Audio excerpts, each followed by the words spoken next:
ከሙስሊሞች እጅግ ጨካኝ ጦርነቶች አንዱ የሆነው ገድልና በፋርሶች ላይ የተካሄደው የመጀመሪያው እስላማዊ ድል የታላቁ ኻሊድ ኢብኑ ወሊድ አስደናቂ ወታደራዊ ስልቶች የታዩበትና ከሙስሊሞች ቁጥር እጥፍ ድርብ የነበሩትን መጁሶችን ወይም ፋርሶችን የደመሰሰበት የፋርስን ኢምፓየር ያፈረሰው የመጀመሪያው ብልጭታ የታየበትና የኢምፓየሩ መደምሰስ በዛሬው ቪዲዮ እናስመለክታችኋለን።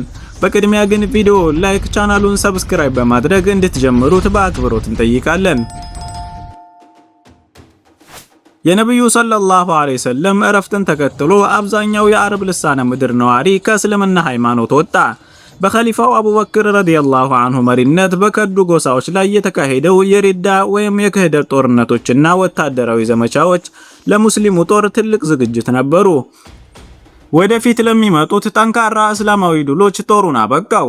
ምክንያቱም በዚያን ጊዜ የእስላማዊቷ መንግስት በሁለት ታላላቅ የዓለም ኃይሎች መካከል ነበረች። በምስራቅ በኩል ኢራቅና ኢራን የሳሳኒድ ፋርስ ኢምፓየር፣ በሰሜን በኩል በሻም ምድር ደግሞ የሮማ ወይም የባዛንታይን ክርስቲያን ኢምፓየር ነበሩ። አቡበክር ሲዲቅ ረዲየላሁ ዐንሁ መጀመሪያ በሻም በኩል መዋጋትን ይመርጡ ነበር። ነገር ግን በመጨረሻም ከሷሃቦች ጋር በመመካከር የፋርስን ምድር መጀመሪያ ለመክፈት ወሰኑ። ለዚህም ሁለት ምክንያቶች ነበሩ። አንደኛው የፋርሶች ጥንካሬና የክህደታቸው ጽናት ወይም እሳትን የሚያመልኩ መጁሶች ስለነበሩ፣ ይህም የመጽሐፉ ባለቤት ከሆኑት ሮማውያን ይለያቸዋል። በምስራቃዊ የአረብ ልሳነ ምድርና በኢራቅ ድንበር ላይ የነበሩ ከጂዎች ከለሰለሱ በኋላ ጀግናው ሙስሊም ሙሰና ኢብኑ ሐሪሳ ፋርሶችን የአረብ ተላላኪዎቻቸውን ለመዋጋት ወደ ሰሜን ተንቀሳቀሰ። እነዚህ ተላላኪዎች ነብዩ ሰለላሁ ዐለይሂ ወሰለም ካረፉ በኋላ አረቦች ከሃይማኖታቸው እንዲወጡ ያበረታቱ ነበር። ሙሰና ጉዞውን በመቀጠል በጤግሮስና በኤፍራጥስ ወንዞች መካከል ደረሰ። በኡቡላ አካባቢም በፋርሶች ላይ ብዙ ጥቃቶችን ሰነዘረ። ወሬው ለኸሊፋው አቡበክር በደረሰ ጊዜ ስለ ሙሰና ማንነት ጠየቁ። ቀይስ ኢብኑ ዓሲምም በጀግንነቱ መሰከረለት። በ11ኛው የሂጅራ ዘመን መጨረሻ ላይ ሙሰና ረዲየላሁ ዐንሁ ኸሊፋውን አቡበክርን ለማየት ወደ መዲና ተጓዘ። በኢራቅ ያለው የፋርስ ግዛት ደካማ መሆኑንና ሁኔታው ለጥቃት አመቺ መሆኑን ገለጸላቸው። ከወገኖቹ መካከል የሆኑ ሙስሊሞችን እየመራ ፋርሶችን እንዲዋጋ እንዲፈቅዱለት ጠየቀ። ኸሊፋው በበኒ በክር ጎሳ ላይ አዛዥ አደረጉት። ሙሰና 2000 ተዋጊዎችን ሰብስቦ በፋርሶች ላይ የሚያደርገውን ጥቃት ለመቀጠል ተመለሰ። የአረብ ልሳነ ምድር በእስልምና ስር መረጋጋቱንና ከውጆች መጥፋታቸውን ተከትሎ አቡበክር ፋርስን ለመክፈት ጦር ወደ ኢራቅ ለመላክ ወሰኑ። በኢማማ የነበረውን ኻሊድ ኢብኑ ወሊድን የክህደት ጦርነትን ካጠናቀቀ በኋላ ወደ ኢራቅ እንዲዘምት ትዕዛዝ ላኩለት። ትዕዛዙን በፈቃደኝነት የሚከተሉትን ብቻ እንዲይዝ፣ ማንንም እንዳያስገድድ፣ ለእምነታቸው እርግጠኛ እንዲሆኑና ከዚህ በፊት ከእስልምና ወጥተው የነበሩትን በጦሩ ውስጥ እንዳያካትት ነበር። ከዚያም ወደ ደቡብ ምዕራብ ኢራቅ ተጉዞ ሂራ እስኪደርስ ፋርሶችን እንዲዋጋ አዘዙት። አቡበክር ከኻሊድ የማይተናነስ ብልህነት ላለው ለኢያድ ኢብኑ ገነም አልፊህሪም ሌላ ትዕዛዝ ላኩ። እርሱም ከሰሜን በኩል ከሙሰይኽ ከተማ ተነስቶ ሂራ እስኪደርስ እንዲያጠቃ አዘዙት። ሁለቱንም አዛዦች ለማበረታታት ሂራን መጀመሪያ ደርሶ የከፈተ የኢራቅ ጦሮች ሁሉ የበላይ አዛዥ ይሆናል የሚል ቃል ገቡላቸው። የአቡበክር ብልህነት ግን በዚህ ብቻ አላበቃም። እቅዳቸው ፋርሶችን ግራ መጋባት ነበር። ሙሰና በኡቡላ በኩል ሲያጠቃ፣ ሌሎች ሁለት ጦሮች ከሰሜንና ከደቡብ እንዲመጡ በማድረግ የፋርስን ኃይል መበታተን ፈለጉ። ፋርሶች ተበታትነው ከደከሙ በኋላ ሁሉም የሙስሊም ጦሮች በሂራ አካባቢ ይገናኛሉ። ሂራ ለፋርስ ዋና ከተማ መዳኢን ቅርብ ስለሆነች እሷን መቆጣጠር የኤፍራጥስ ወንዝ ምዕራባዊ ዳርቻን ሙሉ በሙሉ መቆጣጠር ማለት ነው። ኻሊድ ከየማማ 2000 ተዋጊዎችን ሰበሰበ። አቡበክርም በኢራቅ ለነበሩ 4 አዛዦች ከኻሊድ ጋር እንዲቀላቀሉ አዘዙ። በኡቡላ አካባቢ ሲገናኙ የሙስሊሙ ጦር ቁጥር 18000 ደረሰ። 8000 የነበሩት የሙሰናን ጦር ጨምሮ ማለት ነው። ኻሊድ በመንገዱ ላይ የሚያገኘውን ማንኛውንም ሙስሊም በጦሩ እንዲያካትት ታዞ ነበር። በሳምንታት ውስጥ 10000 ተዋጊዎችን አሰባስቦ ወደ ፋርስ ምድር ለመዝመት ተዘጋጀ። ጦሮቹ ከተዋሃዱ በኋላ ኻሊድ ጦሩን ለ3 ከፈለው። እያንዳንዱ ቡድን ከአንዱ በስተጀርባ የአንድ ቀን ጉዞ ርቀት እንዲኖረው አዘዘ። ይህም እያንዳንዱ ቡድን በነፃነትና በቀላሉ እንዲንቀሳቀስ ነው። 3ቱ ክፍለ ጦሮች በፋርስ ባህረ ሰላጤ ላይ የፋርሶች ብቸኛ የወደብ መግቢያ ወደ ነበረችው ኡቡላ ከተማ መሩ። የኡቡላ ገዥ ሁርሙዝ የተባለ ጨካኝ የፋርስ መስፍን ነበር። ሁርሙዝ ሙስሊሞችንና እስልምናን ክፉኛ የሚጠላ ነበር። ኻሊድ እንዲያስፈራራው እንዲህ የሚል ደብዳቤ ላከለት። ሰላም ታገኛለህ ወይም ለራስህና ለወገኖችህ ጥበቃ ጠይቅና ግብር ክፈል፣ ካልሆነ ግን ራስህን እንጂ ማንንም አትውቀስ። እኔ የመጣሁት እናንተ ህይወትን እንደምትወዱት ሁሉ ሞትን የሚወዱ ሰዎችን ይዤ ነው በማለት ላከለት። ሁርሙዝ በደብዳቤው ይዘት ተቆጣ።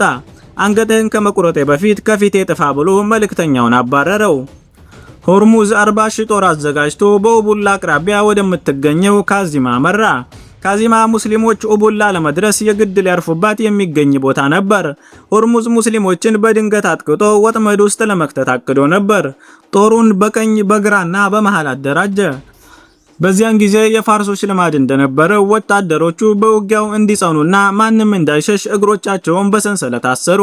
በዚህም ምክንያት ጦርነቱ ዛቱ ሰላሲል ወይም የሰንሰለቶቹ ጦርነት ተባለ። ሁርሙዝ ሙስሊሞችን ለረጅም ጊዜ ጠበቀ፣ ነገር ግን አልመጡም። በኋላም ሰላዮቹ ሙስሊሞች ወደ ካዚማ ሳይሆን ወደ ሐፊር ከተማ እያመሩ መሆኑን ነገሩት። ይህ የኻሊድ ብልሃት ነበር።